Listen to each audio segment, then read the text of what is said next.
This is Dueling Pistols, where history draws first and legends never die. No fluff, no filters, just raw stories of grit, blood, and legacy. Triggered by Black Flag.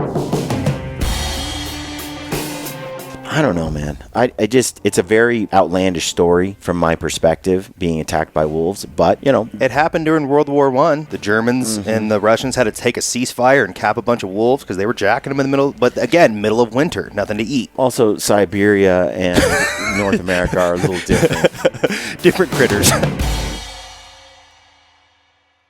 Hey friends, this episode is part of a 26-part run for our new podcast, Dueling Pistols. If you like it, be sure to subscribe to the new feed wherever you get your podcasts and subscribe to our new Dueling Pistols YouTube channel. Because once this 26-part Boone series is finished, we won't be posting any future Dueling Pistols episodes here.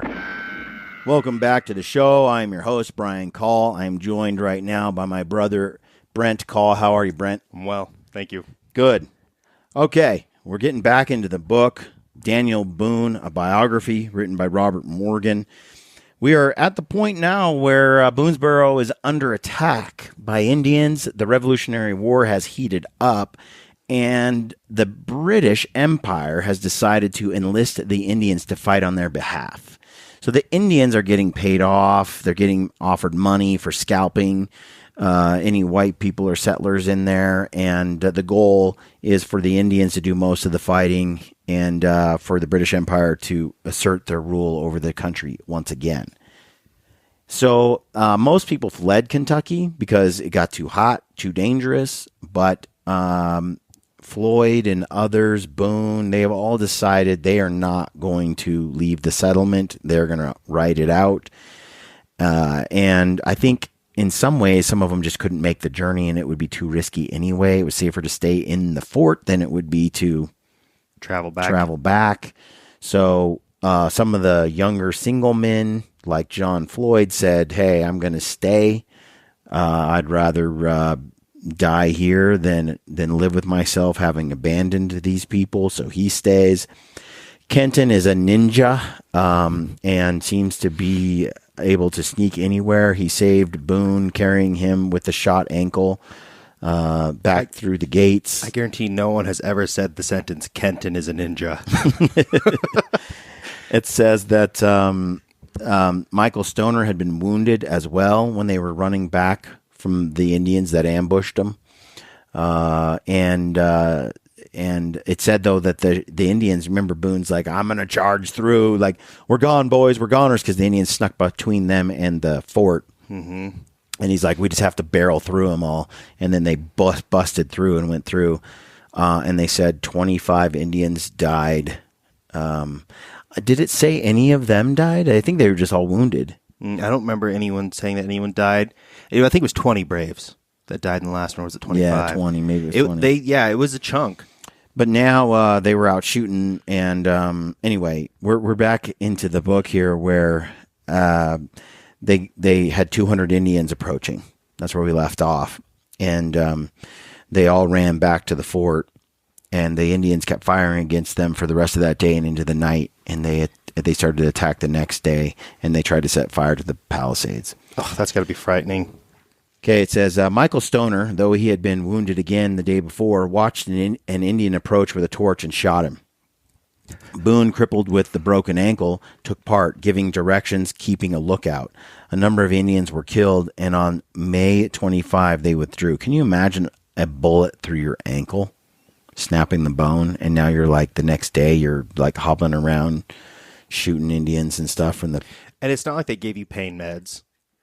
I don't know. Like, true. They're probably not on whiskey either. I mean, they either have no pain meds or like the best pain meds. It's one of those two things back then. Either like you got nothing or like you're like on like 7 different awesome things. It says the strategy of the Shawnee, since they had a large war party, was to attack Boonsboro, Harrodsburg, and Logan Station by turns and sometimes simultaneously. So they had a ton of people, 200 Indians. So their plan was to kind of spread it out, spread the attacks out. On May 23rd, the same day they were raiding Boonsboro, the Indians attacked Logan Station also.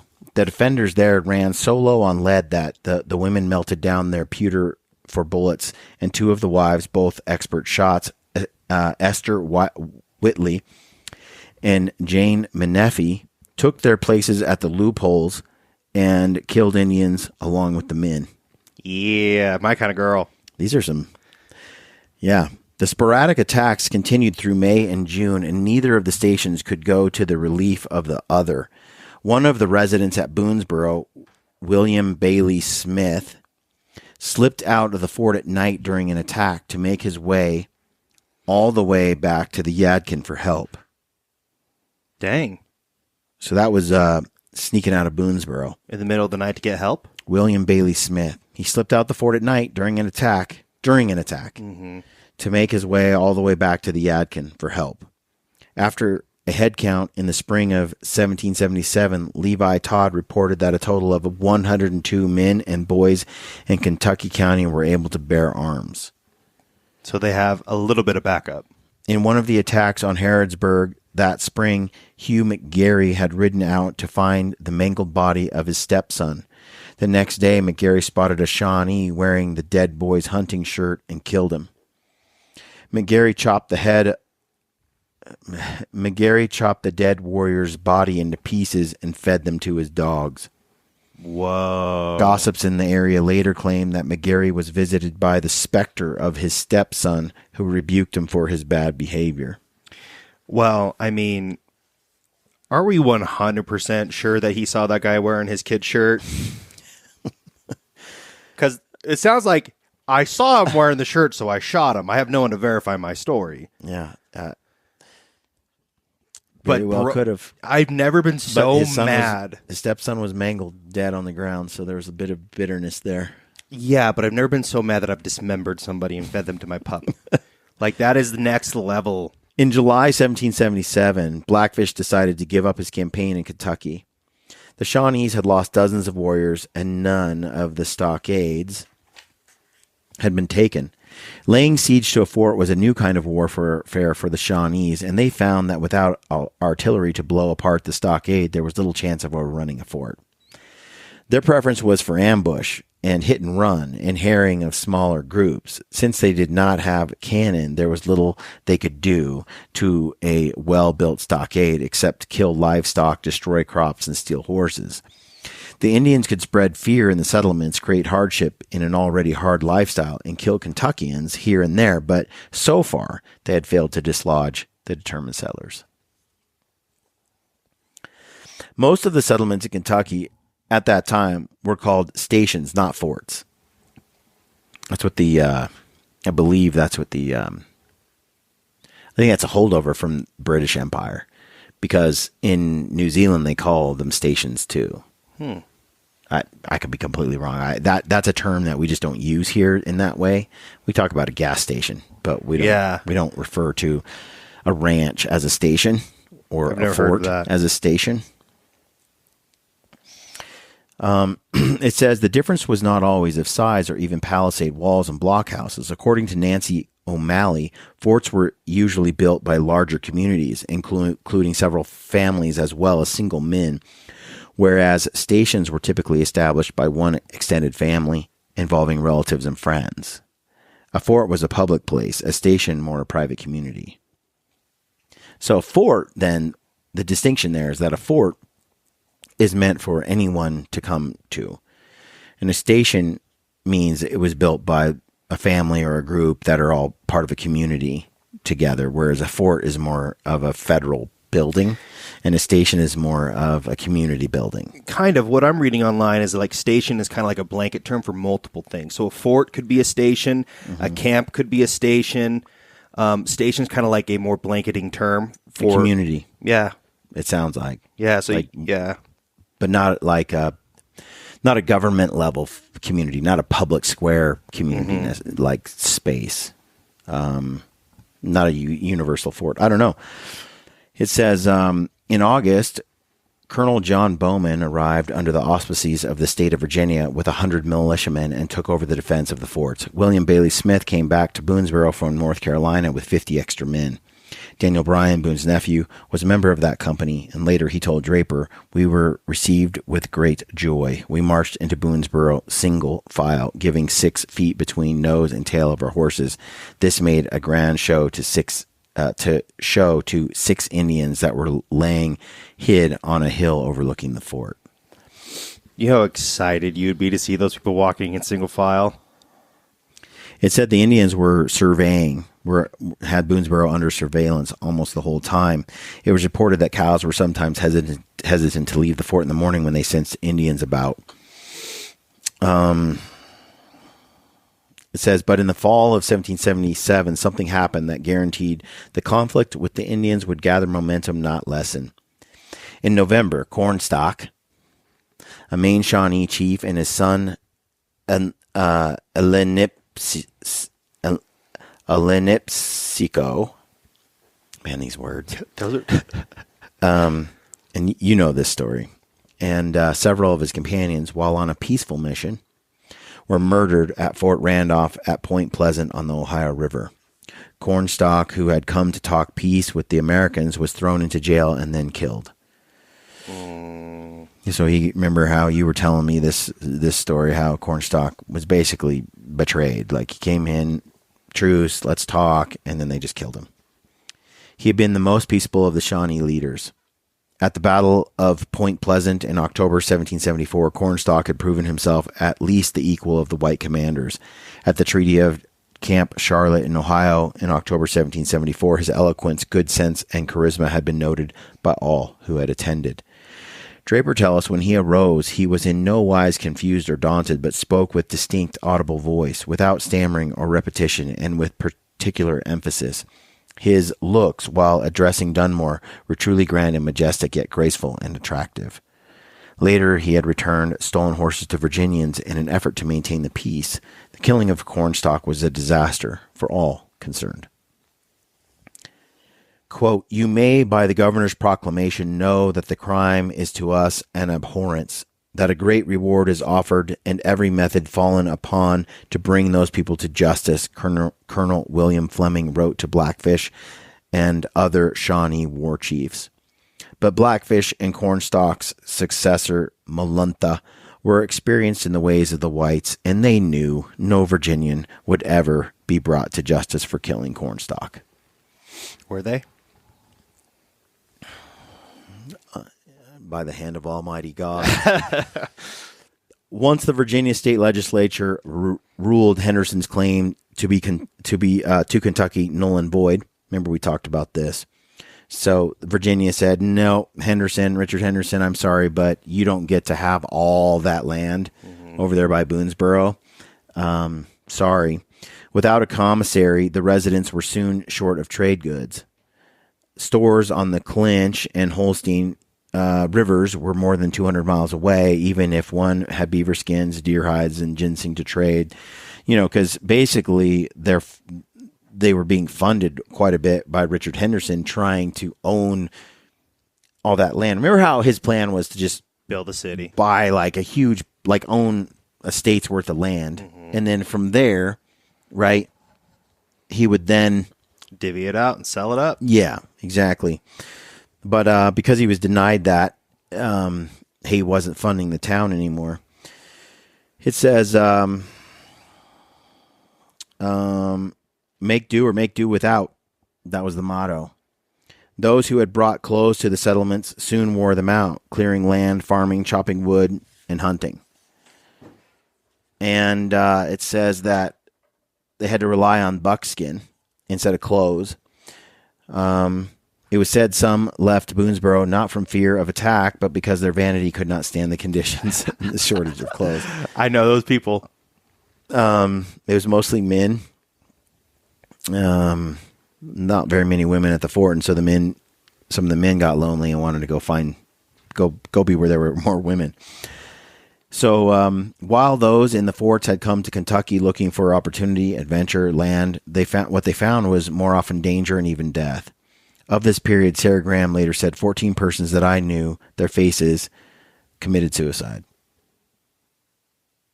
Because many were killed by Indians out in the forest, only a fraction of those who died were actually buried at Boonsboro. But when someone was killed near the fort or died of suicide or natural causes, they had to be given a decent burial. A coffin was made of rough boards or poles, sometimes a hollowed out log, and the body wrapped in buffalo skin. So she said she knew 14 people during this time who took their own lives rather than be killed by Indians, rather than live out the existence that they had under the constant threat. That's wild. That's a lot. That's a lot. It's not a huge community to begin with. It's not. You're talking 150 to 200 people there at a time. Yeah. That's scary. I'd rather go down swinging, I would think, Again, some people are built that way, though. Sadness. It goes to show, like, how difficult settling the West and this whole endeavor is.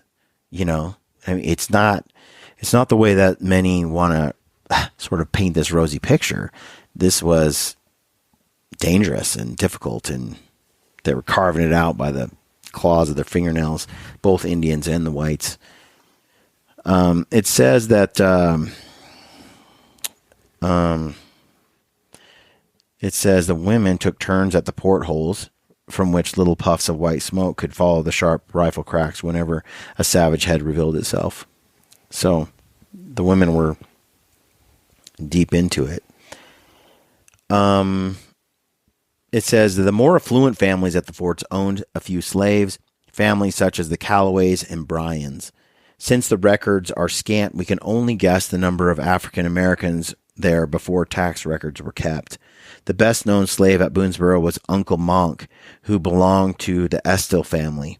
Monk was known as an outstanding hunter and marksman and was a fiddler who played for all the parties and celebrations. He also planted a large apple orchard near Boonesboro. Even more important, he knew how to make gunpowder, and some say he taught the formula to Daniel Boone: 6 parts saltpeter or potassium nitrate and 1 part charcoal, 1 part sulfur by weight. I was curious if they're going to talk about how they make gunpowder or not at any point. The salt pepper was made by boiling down water leached through guano that had been dug out of caves until only crystals were left. Guano is what, Brent? Bat poopy. The You can crystals also get those crystals and stuff from blood from animals and stuff. The crystals were crushed to dust to be mixed with willow charcoal and sulfur. The mixture was then boiled and stirred until the saltpeter combined with the sulfur. Ted Franklin Blue tells us the result could be doused with urine, rendering it a black, smelly goop to be mashed flat to sun-dry. Urine better oxygenated the mixture and caused the powder to flash with surety. It would be hard to overestimate the importance of this knowledge and skill to an isolated community such as Boonsboro in the late 1770s. How do they come up with this? This is chemistry, bro. I know. Straight up chemistry. Alchemy, like wild. Many times the forts and scattered settlements ran desperately low and had to send riders back over the mountains for a new supply of gunpowder. As Kentuckians began to make their own gunpowder, they grew increasingly self-reliant. You start to be like, well, I don't need the government. They don't provide me with anything anyway. It's what do they say? Necessity is the mother of invention. Something like that, yeah. Right? Necessity is the mother of all invention. Besides gunpowder, perhaps the most precious commodity at the time was, you're not going to guess. If it's not gunpowder and it's not bullets, sugar or salt? Salt. Yeah.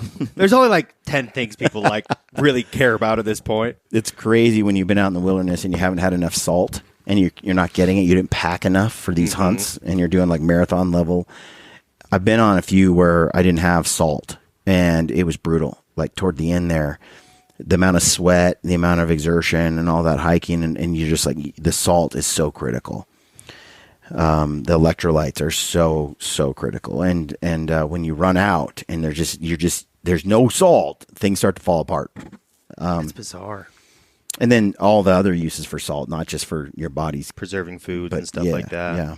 The first problem was that most settlers had never boiled their own salt before, and they lacked the iron pots and kettles and boiling pans in which the salty water could be steamed down to a saline residue.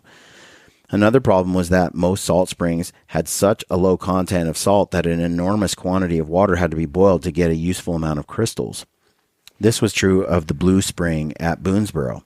Only a few salt springs like Drennan's Lick, Billet's Lick, and those at the lower Blue Licks to the north had a strong enough saline content to be practical. The blue in the springs was partly the heavy saline content that made the water throbbing out of the limestone look gray-blue. The real work of salt boiling was not carrying the buckets of water to be evaporated by chopping wood to keep the fires going. The real work of salt boiling was not carrying the buckets of water to be evaporated, but the real work was chopping enough wood to keep the fires going day after day after day. Dang. Salt was so dear in the frontier settlements, it quickly became a medium of exchange. There were original notes for salt which had circulated in place of money, Robert McDowell tells us. Added to the other difficulties was the fact that boiling salt was a dangerous activity. Most of the salt springs were far out in the woods closer to the Ohio, and the salt boilers were especially vulnerable to Indian attack as they kept the fires blazing under the kettles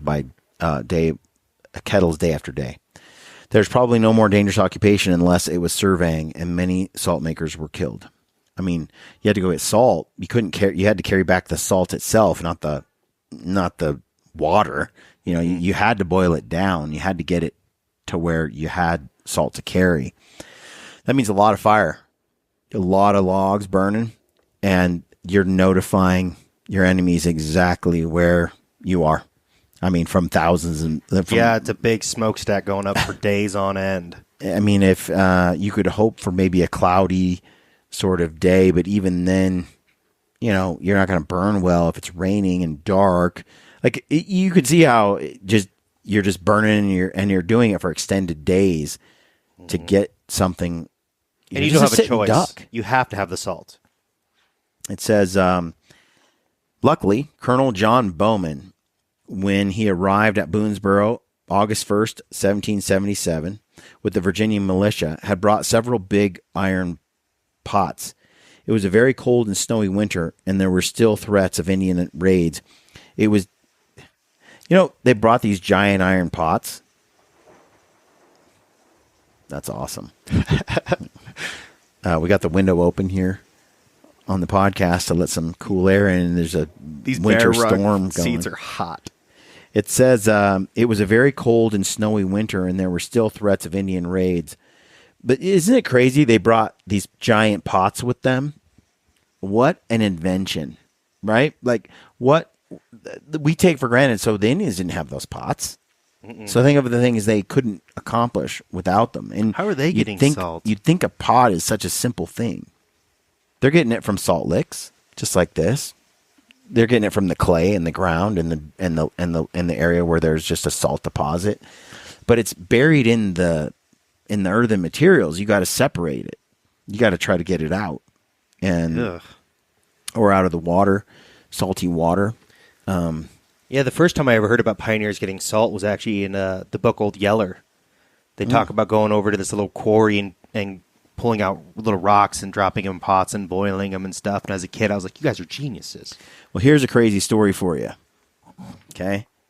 Daniel Boone, who volunteered. It was Daniel Boone who volunteered to lead 30 men to the lower Blue Licks in the dead of winter. They left Boonsboro on January 1, 1778, with the large kettles Colonel Bowman had brought. The plan was to make enough salt as quickly as possible to last the settlements a year and get back to the safety of the forts to the south. It was assumed they would be safer from Indian attack in the middle of winter. Boone would hunt each day to supply the camp with meat and keep a lookout for Indians. Pack horses would carry the salt to Boonsboro and return with supplies every few days. It is possible Boone chose the lower Blue Licks rather than Bullett's Lick or Drennan's Lick, which were about the same distance from Boonsboro, and might have been safer from Indian attack simply because he knew the area around the lower Blue Licks better. He was used to hunting there, and while his crew boiled salt, he could do some hunting and trapping on nearby creeks. The springs at the lower Blue Licks yielded about 10,000 gallons of water a day. Between 500 and 600 gallons had to be boiled to make a bushel or 50 pounds of salt. Wow. That's not very salty water. Boone's crew, working virtually around the clock through all kinds of weather, was able to make about 10 bushels a day. In a month, bushels? They produced several hundred bushels of salt, and at least half of it had been packed to the forts. After a month, another crew would come to relieve the first. Boone was assisted in hunting and scouting by his son-in-law, Flanders Calloway, and Thomas Brooks. On the cold, snowy Saturday of February 7, Boone hunted south to the Hingston Creek, while Calloway and Brooks headed upriver. Boone killed a buffalo and packed several hundred pounds of meat on his horse. A blinding snowstorm was in progress. As he was leading the animal along the creek, he looked back and saw several Shawnees pursuing him. Hoping to escape on the horse, he tried to untie the tugs holding the meat, but the strings of the buffalo hide were frozen. To his horror, he found his knife frozen in its sheath. He had not wiped it dry after he cut up the buffalo meat. His only hope was to run into the woods. The 4 Shawnees pursuing Boone were much younger than he was. Boone was 43, running in deep snow. He looked back after half a mile and found they were gaining on him. One warrior had cut the meat loose and mounted Boone's own horse. Bullets kicked up the snow around him and hit the strap of his powder horn. Soon, Boone saw escape was impossible, and he leaned his rifle against a tree, a gesture of surrender. The warriors shouted with glee and laughed at him. Putting your rifle on, I guess, yeah. Though middle of the winter, raids were rare for the Shawnees. Blackfish had organized a party to attack the Kentucky forts in revenge for the murder of Chief Cornstalk. The young Shawnee warriors were so angry about the jail cell execution, Blackfish had given in to their demands for a raid on Boonsboro. Blackfish, his party of more than 100 warriors on their way south, was camped at Hingston Creek. The 4 scouts who caught Boone had already spotted the company of men boiling salt at the lower Blue Licks and were on their way to inform Blackfish. The arrival of Boone in the Shawnee camp was greeted with a great deal of celebration. Besides 120 warriors, there were 2 French Canadians working for the British and a black man named Pompey, who had been captured in Virginia years before and who served as a translator for Blackfish. Boone recognized among the warriors Captain Will Emery, who had taken him prisoner 8 years before on his first journey into Kentucky. Of course. When Boone introduced himself, Captain Will didn't recognize him at first, and then he said, "Howdy do, and pointed out that Boone had not heeded his warning about the wasps and the yellow jackets. That's awesome. Other Indians gathered around to shake hands with the famous hunter. It was an odd scene, as all displayed an exaggerated friendliness, shaking hands and greeting Boone again and again with mock enthusiasm. Boone was taken to the Catawamago, or Blackfish, who asked Boone what the men were doing at the lower Blue Licks. Boone hesitated to answer and was told the salt boilers had already been spied. Through the interpreter Pompey, Blackfish told Boone the Shawnees were on their way to attack Boonsboro. With the coolness and cunning he often demonstrated in emergencies, Boone studied on a plan to divert the warriors from marching south, where the stockade at Boonsboro was not complete and where there were few men to defend it. Boone accused Blackfish of working for the Redcoats. The chief replied, "That is not true. When the Redcoats came to us and offered us much red paint and many guns to fight the Long Knives, we refused. Our great chief Cornstalk went to the fort of the Long Knives on Mount Pleasant on the Ohio River and talked peace with the Long Knives. But the Long Knives murdered him and his son, although they came in peace and without arms. The spirit of Cornstalk calls out from his grave to us to revenge his murder. He cannot rest until we take revenge." Can't blame you. Can't blame you. Yeah. It says, with friendly calm, Boone said that he himself would be happy to go live with his Shawnee brothers in Ohio. He added that nearly all the men from Boonsboro were at the lower Blue Licks, and only women and children and the sick were left at the fort. But even so, the fort was strong and would be difficult to take in such bad weather. And if the women and children were taken and made to march all the way to the Shawnee towns in the snow and cold, many would die. Boone proposed that instead he would have his men at the lower Blue Licks surrender to the prisoners, if Blackfish guaranteed they would not be tortured or forced to run the gauntlet. Run the gauntlet? That sounds horrific. That sounds horrific. And also, I'd like to point out that when they were like shaking his hand and making fun of him and stuff, for me, in that situation, from what I know of the Native Americans, I want them giving me shit. Okay? Because when they're doing that, like, they like a good joke. They like a good joshing. If they're joking with you, they're not scalping you, Brian. It says that, or they're saving you for the gauntlet. Oh, gosh. Then, when spring came, he, Boone, would accompany the Shawnees to Boonsboro with enough horses and supplies to bring the women and children to the Shawnee villages on the Little Miami River. There, they would all live together in peace and brotherhood. What? Yeah, so he said, Did you look. read a new book? So he said, hey, Blackfish, Chief Blackfish, here's my deal. You don't want to attack the fort. There's too many women and children there, and it's not guarded. It wouldn't be a very brave thing to do. And if you did capture them and then drag them back in the dead of winter, most of them would die anyway. All the men are with me at the Blue Licks. There's no men back at the fort. So my proposal is this. Look, I'm ready for this to be over. Why don't you just get me and the Blue Lick guys? We'll go back for the winter and hang out with you at the Shawnee villages and towns. And then when the winter is over, we'll all head back to Boonsboro, and we'll get up and round up all the families there, and then we'll go live with the Shawnee. Did he come up with this like on the fly? Or do you think it's something he's thought about? They would all live together in peace and brotherhood. Said no one ever. That crap don't work out ever, man. I mean, he might as well be an Indian on so many levels. He relates to them, talks to them. Yeah, him. Gets sure, things and going. I get that. Like when you said, I'll go live in Ohio with you, I was like, yeah, you would, Boone. Yeah, you would. But the other 30 guys, the people at the fort. Well, here it goes. Blackfish and the other chiefs agreed to the arrangement. Gullible. They had little enthusiasm for marching and fighting in the depths of winter, and Boone's proposal seemed to satisfy even the angry young men in the band. But they told Boone that if the salt boilers did not submit peacefully, he and they would be killed. These negotiations were conducted with politeness, even cordiality. They camped on the Hingston Creek for the night, and the next morning the large band proceeded through the deep snow to the lower Blue Licks. It was Sunday, February 8, 1778. It's a cold day. The salt boilers were taking a day of rest, not because it was the Sabbath, but because rising water had inundated the salt springs, making it impossible to collect brine to be boiled. They were resting by the fires. When the men saw Boone approach, they assumed he was returning with the pack horses and carried salt to Boonsboro.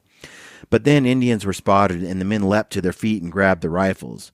"Don't fire. If you do, all will be massacred," Boone shouted to the salt boilers. He told them they were surrounded and explained that he had been captured the day before. He told them the war party had been headed to Boonsboro, but he had made an arrangement. All would be treated well if they surrendered. Seeing they were surrounded, the men obeyed, including Boone. They made 27 prisoners. Flanders Calloway and Thomas Brooks were still out hunting, and one man was away with pack horses. "I think it was a Saturday when my father was taken," Nathan Boone told Draper, "and Sunday when he surrendered up the others." Dang, that's fast. But after the salt boilers surrendered, some of the young warriors protested that they should attack Boonsboro anyway. What a punk. I know, a place full of women and children. Cornstalk should be avenged immediately. The deal made with Boone was in no way binding. Simon Girty's brother, James, and George were present. They were the white Indians. And the Frenchmen, Barbie and Lorimier Lorimer. Pompey translated for Boone, but in a voice so low the other prisoners could not follow. Finally, Boone was allowed to address the assembly, and according to the testimony of one of the salt boilers, Joseph Jackson, many years later, this is what Boone said. Brothers, what I have promised you I can much better fulfill in the spring than now. The weather will be warm, and the women and children can travel from Boonsboro to the Indian towns, and all live with you as one people. You have got all my young men to kill them, as has been suggested, would displease the Great Spirit, and you could not expect future success in hunting nor war. If you spare them, they will make you fine warriors and excellent hunters to kill game for your squaws and children. These young men have done you no harm. They were engaged in a peaceful occupation and unresistingly surrendered upon my assurance that such a course was the only safe one for them. And I consented to their capitulation on the express condition that they should be made prisoners of war and treated well. I now appeal both to your honor and your humanity. Spare them, and the Great Spirit will smile upon you. When did he practice that? Look, he didn't have much time to come up with that. Here's the deal. Having read a lot of the letters that people wrote in the Civil War back home, and just a lot of, like, our mother is heavy into genealogy. Huge. You got to realize that back then, the written word, reading and writing was the main form of entertainment and communication other than oral, right? Mm-hmm. We have movies now. We sit down and watch films. We listen to things. People talk. Back then, though, so much of it was written, and both in entertainment was a book, right? There was no moving picture. Where could you go and watch a play? You know, generally speaking, your entertainment was in the form of written word. And with that came, it seems, even a broader ability to speak. Use more words their lexicon was larger. It doesn't speak well of our country today. How dumb and uneducated and ignorant we are at communication, you know. And so it doesn't surprise me that he's able to concisely communicate his thoughts like this in a way that hit all the issues, you know. But he basically stops the Indians. It says, all Indians, including Shawnees, respected eloquence and oratory. A chief's ability to talk the big talk was one of the things that gave him authority. My chief talk a big good talk. Several times Boone demonstrated that he had this power also, and his ability with words contributed to Boone's status among Indians. It was only as the salt makers listened to these words that they realized what the discussion was all about. Many of the warriors were demanding that the prisoners to be put to death. The fact that Blackfish permitted Boone to speak at length is evidence that he felt lenient toward him and the other prisoners. Many of the salt boilers later said that it is likely they would have been killed and Boonsboro taken had it not been for Boone's poise and eloquence on this occasion. They probably would have been overtaken anyway. There was too many Indians. They would have been ambushed. They were chilling by a fire when Boone walked up. Yeah, there was not a lot they were going to be able to do against those guys. It says a vote was taken among the warriors, and in some accounts, Boone was allowed to vote. Others say it is unlikely a prisoner was permitted to vote. As a hostage, Boone was probably not entitled to a vote under tribal law. It is thought the Girty brothers voted for leniency. 59 voted to kill the prisoners and marched directly to Boonsboro, and 61 opposed that course. Dang. Boonsboro and the prisoners were saved. By not much. That's scary. It's pretty. I mean, look, you could justify it. I mean, Cornstalk came in, they took his weapons away, they arrested him, and then they put him to death. You know, they made a deal with Boone's men, and then to come in and have them surrender upon their word and then murder them all isn't very noble. It's like, that's dirty. But that's what happened to their chief. What happened to Cornstalk, yeah. You could see why some would be bitter and not give a dang, you know, but others would, with, I think, more honor, be like, yeah, I just couldn't. I don't want to do this. I won't do this to these men. So what was it? 40-60 was the vote, something like that. So anyway, so there you have it. So this comes back later to be a problem for Boone, because if you're Richard Dick Calloway, did Boone save his own skin? Did Boone betray his own men? Did Boone ever intend to? He said he's going to betray the whole of Boonsboro, right? He's going to get everybody to surrender, and we're all just going to become Indians from now on. You know, I could see someone coming up with an argument for sure that Boone sold out to save himself, but also there's pragmatism in those people, practicality. 200 Indians, 30 dudes. Yeah, doesn't matter if you got a fort. Sooner or later, like they're not in a fort; they're at the Blue Licks. Yeah, like they don't got much to stand on at this point. It's winter. I assume there's snow. They're going to track you down. You know what I mean? Like, this isn't a good situation. You can't even run. It's not a good situation. I don't remember how many warriors. Did it say 100? There was enough, I think. They're outnumbered. There's at least 100. They took a vote. There's 100 of them, 16. Oh, 40. true. Yeah. So there's at least 100 warriors. Look at your math. Look at that math. Oregonian education kicking in right there, folks. So I think that's interesting. He does. I get it, really, Brent. It remains to be seen what his actions are. What he said is irrelevant, right? Like, what he said is he's playing both sides right now. He's trying to get this side to go, not attack the fort in the dead of winter, not just murder everyone at the Blue Licks, trying to get them to go back, be friendly, come back in the spring, save as many lives as possible, and so on, right? Yeah. I can see both ways, but I don't want to fight that fight if I'm them. I don't. Yeah.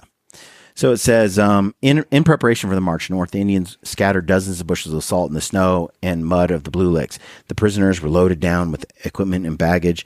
One warrior gave Boone a brass kettle to carry, but Boone shoved it back at him. An argument escalated, and Boone pushed the kettle away so hard the brave fell down. The other Shawnees laughed at him, and Blackfish stepped forward and indicated that Boone was under his special protection. So Boone's like, no, I ain't carrying your damn pot. Yeah, it's just an iron, what did it say, copper kettle? It says a brass kettle to carry. I'm not carrying that but either. Boone shoved it back at him. An argument escalated, and Boone pushed the kettle away so hard the brave fell down. You can see where this is headed. If Boone doesn't, based on what you know, like if Boone doesn't stand up for himself, they won't respect him. He'll that's as good as being dead. Like, he better be hold himself with an expected air of being treated right, or you're as good as dead anyway. I think he understands that, right? If some warrior comes up and says, carry this, and Boone just said, okay. Where's this going to go? No, we're good. He has no choice, I think, but to stand up and say, no, I'm not carrying your damn pot. And if it means he gets killed right there, then he gets killed right there, because he's probably going to get killed down the road or just be somebody's slave, But there's something there to the fact that those braves laughed at the brave that fell over. Makes me think like it's part of something, like you said. I wouldn't say right. Boone understands human nature. He understands the culture. He understands the situation going on here. He's playing. He's an alpha male, and he's establishing some dominance, some coolness, a factor of manliness that the Indians highly value. I think so do the settlers in general as well. But competency is hot. It says, the chief says, no, he's with me. He's under special protection. The huge parties of warriors and prisoners marched down the Licking River a few miles and made camp for the night. When Boone noticed the Shawnees clearing a path in the snow, which he recognized as a gauntlet, he reminded Blackfish of his agreement not to torture the prisoners. Through Pompey, the chief said, "Oh, Captain Boone, this is not intended for your men, but for you." Okay, what is the gauntlet? You still haven't said what Boone the gauntlet saw is. that he had been outwitted. He was given the choice of running the gauntlet now or waiting until they reached the Shawnee towns where the women and children could participate. Boone chose to get the ordeal over with, knowing that squaws could be more imaginative and relentless in their torture than the warriors.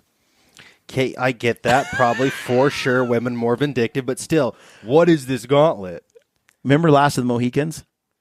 Yeah. As he like walks through and they just hit him and all that kind of stuff, and kind of like a gauntlet he goes through as he's, trying to get in front of the chief. Maybe something like that. Let's get back in. We'll read. So he decided to get it over with now.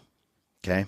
After the Shawnees lined up on either side of the cleared path, armed with tomahawks and clubs, Boone braced himself at the opening and began his charge. Crouching forward, the powerfully built Boone jumped this way and that, dodging and zigzagging, feinting and sidestepping so fast it looked as though he could get through the gauntlet unscathed. But he was hit several times, and one tomahawk cut a gash on his head that bled so much the blood almost blinded him. As he neared the end of the run, a brave stepped out in front of him to deliver a deadly blow. Still dashing this way and that, Boone pretended to charge around the warrior, but at the last minute butted him in the lower belly with his powerful head, as he had done to the Indian on the Waniata in 1755, the one he knocked off the bridge. It's a signature move, Brent. Apparently, headbutt to the gut. He's a running back. He's a running back, this Daniel Boone. Give him the rock. Let's go. The warrior went flying in the snow, and the Shawnees roared with laughter as Boone finished his run at the safety post and was congratulated by his would-be torturers. They teased the fallen warrior, calling him nothing but a damned squaw. Well, don't stand in the way. So was that 100 warriors? How many did he have to run through on the gauntlet? Well, I'm assuming everyone wants a piece. Like, are you going to be the one guy that doesn't sock him? I mean, that's wild, right? Like, you got to run through that, get past each Indian. And apparently, they can use whatever the F they want. Someone had a tomahawk. They all had tomahawks. It seems like they... maybe Google some details here so we could get some, that's your job. Google, use the little search, Googles. the DuckDuckGo. That evening, by the campfire, Barbie and Lormier, the two French Canadians working for the British, got into an argument about whether the prisoners should have their ears slit in the Shawnee fashion. The argument turned violent and was stopped, and the salt boiler's ears were spared. The next morning, James Calloway, one of the prisoners, was ordered to carry a salt kettle on his back, but he refused. Baring his head and patting the top of his head, he indicated he would rather be killed now than serve as a beast of burden. The warrior chose not to kill him, knowing a live Kentuckian was worth $100, whereas a scalp brought only $50 at the British post at Detroit. Wow. So the scalp is 50, the person is 100. That's dirty, dude. James Calloway did carry a rifle and auger for the Indians, but managed to drop them both in swift-moving water during the march. Oh, wow. Here, let me carry these for you. Oops. Oopsies. Lost a rifle.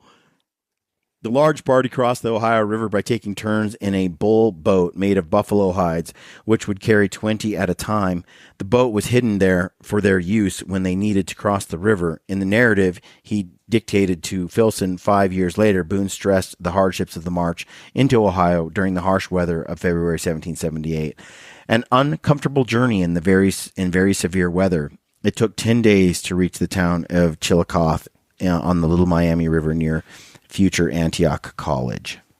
So 10 days was that journey. Dang. So when I'm reading on gauntlets, they go back as far as Roman times.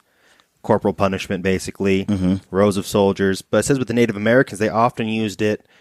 A gauntlet wasn't just for it wasn't just a punishment, period. It was also used like if you were trying to adopt someone into the tribe, you had to run the gauntlet, and depending on how you acted in the gauntlet. Right. Your little test to see if you were worthy of being. But sticks, stones, it doesn't look like there's anything. Doesn't look like there's anything off limits. Yeah. It says that Boone admitted that for the most part, the Shawnees treated them well, considering the harshness of the weather and the shortage of provisions. They got so hungry, the Indians killed and ate their dogs, and after all that were reduced, they were reduced to eating elm bark, which gave them all diarrhea. The diarrhea was treated by eating oak bark. Finally, the Indians shot a deer and boiled its entrails to make a kind of jelly to counter the extreme effects of the oak bark. Jeez. When Boone tried to swallow the jelly, he threw up, and he was forced to try again and again. As he vomited, the Indians laughed at his weakness. Finally, he got some of the jelly to stay down, and the concoction opened his bowels. Only then he was allowed to partake of the venison. The Shawnees told him that if he had eaten meat before, it would have killed him. Dang, that's crazy. Yeah. Lots happening.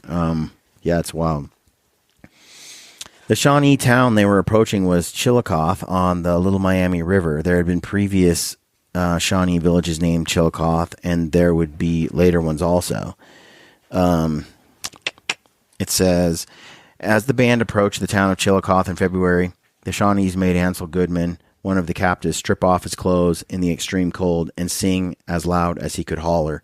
The object of that, he afterwards learnt, was to give notice of their approach. The Shawnees had not had so many white prisoners since Braddock's defeat in 1755. They celebrated with a great war dance, and in the excitement, the prisoners were made to run the gauntlet in spite of Blackfish's promise to Boone. James Calloway, with his considerable anger and strength, knocked 2 Indians down at the beginning of the run and surprised the rest so much he got through unscathed. William Hancock followed Boone's example and butted with his head a woman who tried to stand in his way. It was the custom of the Shawnees to adopt prisoners they liked into their families. Just like you were saying. These sons of guns, they had to run the gauntlet. They all had to run the gauntlet. It sounds like James Calloway is a stud. Took 2 guys out and just finished it. And William Hancock, he headbutted a chick. Knocked her on her ass. Hey, she was in the gauntlet. She knew what was up. Yeah. The practice may seem strange to us to adopt prisoners, to take a former enemy into one's family as a brother so soon after he surrenders. Few other customs illustrate more clearly the difference between the ideas of kinship in the white and Indian cultures. In Indian wars, the tribes fighting were often closely related by blood and language, belief and tradition. Someone defeated in war who showed courage and dignity when given the correct instruction and initiation and a new name could become, in effect, a new brother or son. The practice illustrates a deep sense of kinship, implicit kinship, with all other people, including a noble defeated opponent. Some prisoners were chosen to replace sons or husbands who had been killed. And the book goes on talking about this prisoner situation, how they adopt them, how they share food with captives and so forth, and how that goes down. Here's that picture of the fort. Okay, it was not Palisade. Boonsboro. So it looks like Boonsboro in 1778, which is about where we're at. It finally got finished. So about time, jeez, people. Anyway, so that's where we're at right here. Leaving off. Yeah. So you could try to predict what happens next, but you won't be able to guess. Probably not. You won't be able to guess. It's crazy. So they're all captive. And what are they going to do with all these prisoners? Of course, as it says, some are adopted, right? And then others are not adopted. So what happens to them? Exactly. And they do get money for them from the British. Well, that's not good. $50 for the scalp or $100 for the person. That's not good. That's not good, because I'll be honest.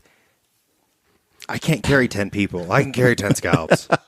Like, just being pragmatic here.